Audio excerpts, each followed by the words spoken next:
Heute bei den Lately News hat der schottische Fußballverein Livingston FC den Vertrag mit dem irischen Nationalspieler Anthony Stokes nach nur 24 Tagen aufgelöst. Grund dafür war der Kunstrasen, auf dem gespielt wurde, mit dem Anthony Stokes einfach nicht klarkam. Zufälligerweise war auch genau das der Grund, warum Real Madrid und ich nie zusammenfanden, denn leider spielte ich nur auf dem Kunstrasen auf dem Balkon meiner Tante Erna gut, wo ich die Balkonstühle der Kollektion Barcelona reihenweise tunnelte. Noch mehr gleich bei den News.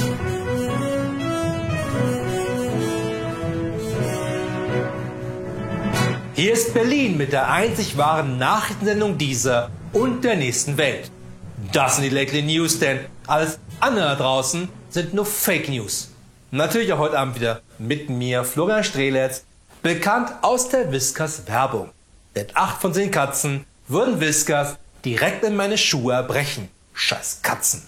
Außerdem, falls du glaubst, genauso cool zu sein wie ich, dann hau mit der Faust auf den Abo-Button und die Glocke, denn nur so haben wir die Chance, den MASH Report auch quotentechnisch weiter abzuhängen.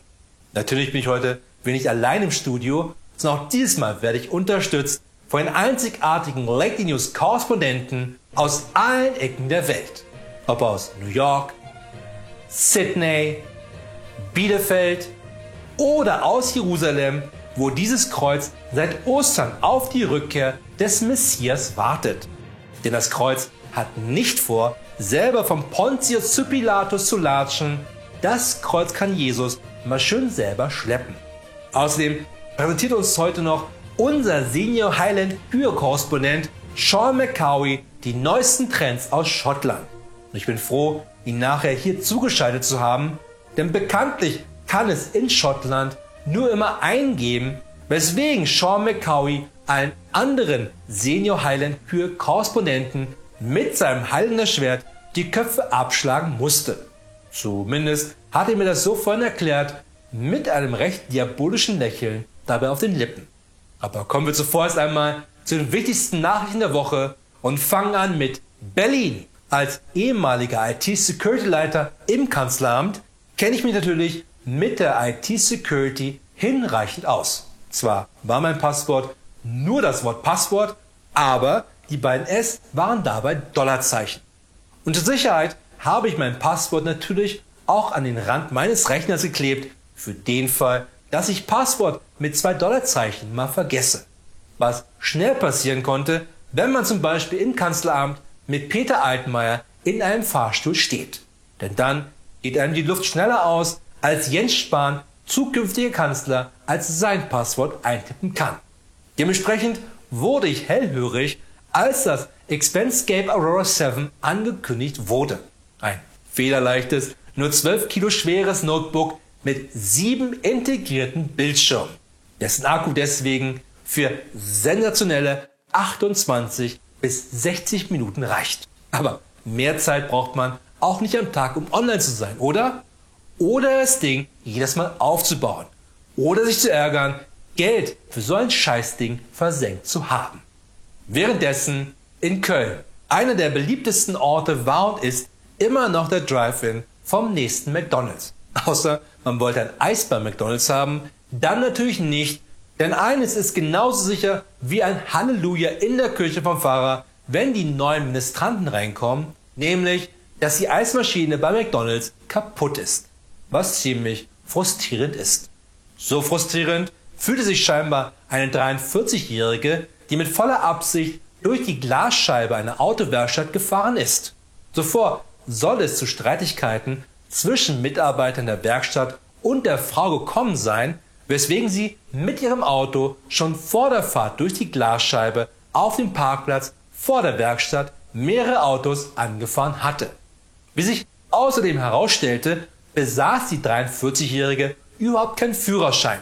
Nur was suchte sie dann mit einem Auto in einer Autowerkstatt? Keinen Führerschein zu besitzen ist quasi eine staatliche Blankovollmacht, sich immer wieder ein neues Auto im GTA-Style zu besorgen. Derweil in Sabaneta. Oftmals stellt die Suche nach geflohenen Verbrechern für die Polizei eine große Herausforderung dar. Nur selten hat die Polizei dabei so viel Glück wie 2015 im US-Bundesstaat Ohio, wo der 28-jährige John Mogan zusammen mit einem anderen eine Bank überfiel. Er aber danach die glorreiche Idee hatte, nun ein Selfie mit dem geklauten Geld bei Facebook hochzuladen.